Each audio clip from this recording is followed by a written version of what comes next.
হাতিয়া আসনের সংসদ সদস্য আব্দুল হান্নান মাসুদের নির্বাচনী হলফনামায় দেওয়া তথ্য নিয়ে নতুন করে প্রশ্ন তুলেছেন বিএনপির নেতা রাশেদ খান।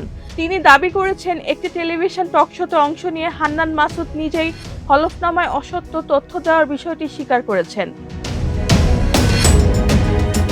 15 জুন সামাজিক যোগাযোগ মাধ্যম ফেসবুকে দেওয়া এক পোস্টে রাশেদ খান প্রশ্ন তোলেন, হলফনামায় মিথ্যা তথ্য দেওয়ার অভিযোগ প্রমাণিত হলে হান্নান মাসুদের সংসদ সদস্য পদ বাতিল হবে কিনা।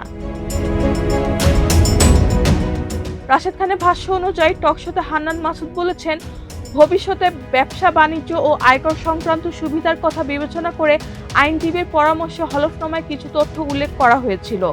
একই সঙ্গে তিনি দাবি করেন, তার কোনো স্থাবর সম্পত্তি নেই। এ বক্তব্যের সঙ্গে হলফনামার তথ্যের অসঙ্গতি রয়েছে বলেও দাবি করেন রাশেদ খান। এ নিয়ে প্রশ্ন তুলে রাশেদ খান জানতে চান, হলফনামায় মিথ্যা তথ্য দেওয়ার অভিযোগ প্রমাণিত হলে তার সংসদ সদস্য বাতিল হবে কিনা।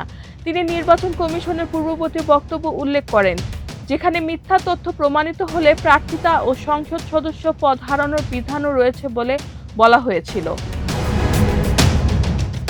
এছাড়া হান্নান মাসুদের আর্থিক অবস্থা সংক্রান্ত বিভিন্ন বক্তব্যের সঙ্গে হলফনামা তথ্যের সামঞ্জস্য নিয়েও প্রশ্ন তুলেছেন তিনি। রেহানা বেগম, প্রজন্ম 24।